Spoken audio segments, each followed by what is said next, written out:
Olá pessoal, tudo bem com vocês? Sejam bem-vindos aí a mais um vídeo, do nosso canal Café e Política.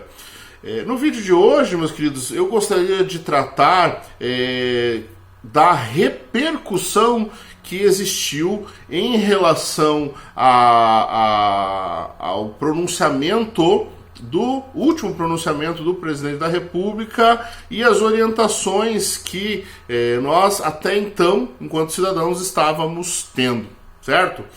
Vejam, eu não quero aqui entrar no que aprofundar no que diz respeito ao conteúdo do pronunciamento em si do presidente. No que pese, para quem vem acompanhando as nossas postagens anteriores no Facebook, Instagram e mesmo na minha página pessoal, saiba que eu particularmente achei que ele foi bastante infeliz em provocar emissoras, na forma como ele trouxe principalmente essas informações aí de ser contrário ao isolamento social total, certo?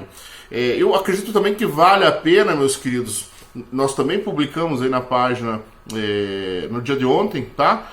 Um vídeo em que da entrevista do presidente no dia subsequente ao pronunciamento, em que particularmente eu achei que ele foi muito mais parcimônio, muito mais equilibrado e claro nas informações sobre a opinião dele de ser contrário, ao isolamento social total e as justificativas, o porquê da sua opinião nesse sentido, ok? Então vale a pena você dar uma olhada.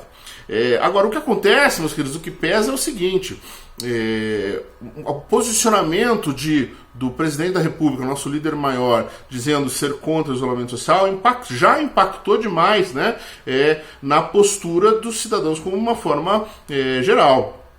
Quem ontem observou, ou mesmo acompanhou pela mídia, ou teve que sair por algum motivo que estava em isolamento, já certamente, assim como eu, notou uma movimentação maior.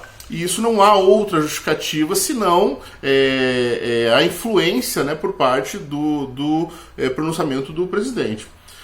Em contrapartida a isso, nós temos aí praticamente 98% dos médicos especialistas na área, 90% dos líderes mundiais que dizem pra gente o quê? Permaneça em isolamento social total, permaneça em isolamento social total. E aí fica a gente, enquanto cidadão, enquanto pessoas que não são da área de saúde e trabalhadores, cidadãos comuns, e agora? O que devemos fazer? Certo? Então, é nesse sentido que eu gostaria de conversar um pouquinho com vocês aí no decorrer desse vídeo. Vejam, meus queridos, eu particularmente, o que eu acho? Que nós estamos, tem aquele ditado, se correr o bicho pega, se ficar o bicho come, Então é mais ou menos isso que a gente vai ter que vivenciar aí nos próximos dias, talvez meses, infelizmente aí. Por quê? Nós temos, através de dados efetivos aí, uma pandemia. O que é uma pandemia? Fala-se tanto, talvez você não saiba. A pandemia é quando a gente tem uma epidemia que atinge todos os países, ou a maioria absoluta dos países do globo. Então é uma pandemia, fato. E a gente vê aí números crescentes a cada dia, de mortos e de contaminados em relação ao coronavírus, certo? Por outro lado, meus queridos, nós temos um fator fundamental também que pode gerar realmente, como o presidente disse, um monte de mortes, talvez mais mortes ainda, talvez mais doenças ainda, talvez mais dificuldades ainda, que diz o quê? Ao colapso financeiro e econômico do país. E aí fica aquela coisa, e agora o que é que eu faço? Volto a trabalhar, me cuido da minha família, o que fazer? É uma situação realmente delicada, meus queridos. Mais delicada ainda, penso eu, para quem tem convívio direto com idosos. Particularmente, eu convivo diretamente com a minha mãezinha, que está no grupo de riscos. Então, para mim, é muito mais difícil ainda do que alguém que não tem esse convívio direto em optar por desenvolver, sair trabalhar, sair por uma rotina quase que normal, correndo o risco de ser infectado e tudo bem, não está na zona de risco, a probabilidade de se fazer mal para mim é muito menor, mas a grande dificuldade é eu vou ser o agente transmissor para a minha mãezinha, para a vovozinha, para os idosos, outras pessoas do grupo de risco. Então, como administrar isso? Esse é o grande desafio. O que tornou, acredito que mais confuso ainda, é que a linguagem de comunicação trazida pelo ministro Mandetta, ministro da Saúde, que, diga-se de passagem, está realizando um trabalho de excelência, né, no que diz respeito, no que cabe a ele dentro da sua atividade enquanto ministro da Saúde. Realmente muito bom, muito conciso, muito claro, o que se esperava realmente do ministro na sua respectiva área numa situação como essa, né? Mas aí ele vem dizendo, fiquem, cuidem dos avós, fiquem, cuidem dos avós. E aí chega o chefe dele e fala, não é bem assim, a gente precisa voltar a trabalhar, né? Então fica realmente uma situação delicada. Complementando isso, meus queridos, é importante a gente também trazer situações e informações de outros países. Eu acho que a gente tem que absorver isso, inclusive o próprio Mandetta e outros líderes têm falado bastante, que é o que? Utilizar-se de exemplos que foram de sucesso, que têm dado resultados, né? Então a gente tem aí exemplos como da própria de Israel, da Alemanha, né? Que desenvolveram um mecanismo que conseguiram cortar, né, achatar a famosa curva de pessoas infectadas, certo? A curva de crescimento em relação às pessoas que vão sofrer, né, com isso, e como desenvolver essa forma. Então, acredito que é o primeiro caminho no que a gente pode desenvolver, certo? Particularmente, meus queridos, né, na minha humilde opinião, eu penso que nós devamos respeitar, nesse primeiro momento, a decisão inicial de 15 dias de isolamento social, que hoje é dia 26. A gente vai, né, até o final da próxima semana, certo? Hoje é dia 26, é uma quinta-feira, seria até ali aproximadamente dia 2 ou 3 de abril. Eu acho que seria um prazo adequado, né? Que aí já a gente poderia, aí sim, nesse momento, ali pelo dia 1º, dia 2, reavaliar a situação e considerar sim a possibilidade de retomada das atividades profissionais de maneira gradativa ou de uma forma que não seja tão abrupta.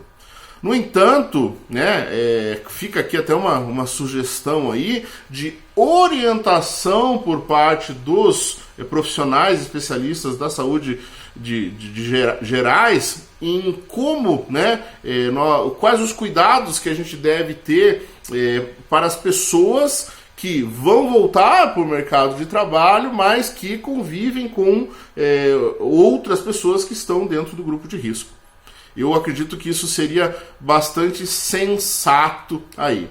E veja, é importante esclarecer, né? Eu não estou dizendo que nós devamos efetivamente voltar a partir do 1º dia 2. Não, eu disse que eu acho que seria um prazo interessante, estou falando de mais uma semana, para que nós possamos reavaliar o quadro, né, no que diz respeito ao crescimento da famosa curva e como está, e a partir daí tomar a decisão de permanecer em isolamento social ou não.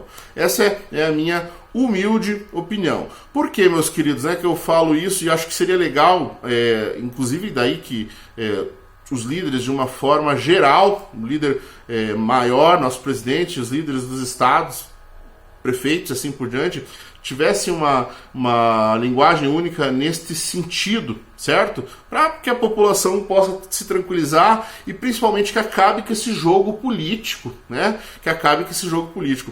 Quem acompanha aí, né, o histórico desde da ascensão do prefeito e agora governador João Dória do estado de São Paulo, né, nota que realmente existe uma politização da situação absurda, né? Eu diria que indignante até. Tudo sob a justificativa de proteção do coronavírus, mas a gente sabe que tem todo o interesse dele por trás em ser candidato e o nosso próximo presidente, né? Então, até que ponto a gente tem que pensar em política nesse momento, certo?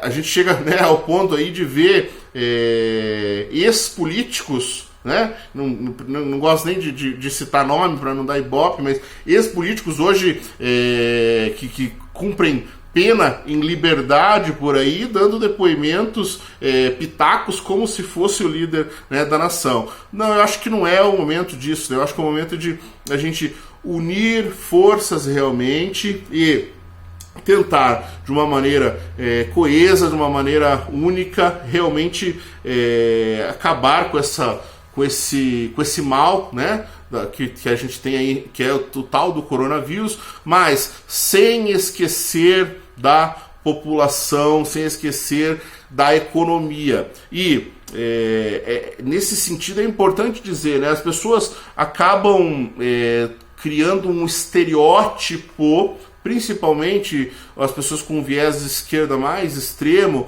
um estereótipo de economia, né, e de empresário do setor privado negativo, marginalizar, né? E não é bem assim, né, meus queridos? O empresário, ele responde aí por 70%, 80% aproximadamente, estou falando um dado, né, aproximado aí, da força de trabalho do país, certo? Então a gente precisa pensar neles também. Não é só neles, claro, né, quem sofre mais é o empregado, mas a gente tem que pensar neles também porque ele é empregador, e se ele sofreu, o empregado vai sofrer também porque vai ser demitido.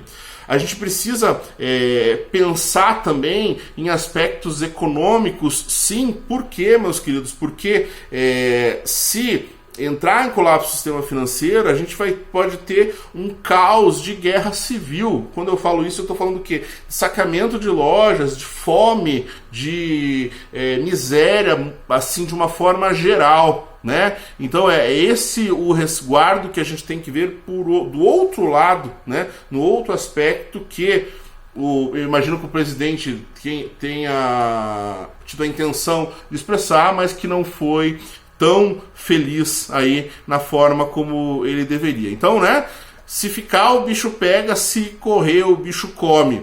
Equilíbrio nessa hora, meus queridos, né? Vamos tentar unir as forças e aplicar o isolamento, sim, mas ponderar para que não soframos outro mal daqui um tempo. Legal, meus queridos? Bom, obrigado aí pela sua participação, por acompanhar o nosso vídeo. Se você gostou, não deixe de dar um like aqui, não deixe de repassar aí para os seus amigos, certo? Se você discorda de algum ponto, deixa nos comentários aqui, vamos debater, vamos trazer aí o diálogo, né? Vamos conversar a respeito, que eu acredito que seja um dos caminhos que nós temos para solucionar não só esse problema, com outros problemas que nós temos dentro da gestão pública. Um grande abraço, valeu, galera!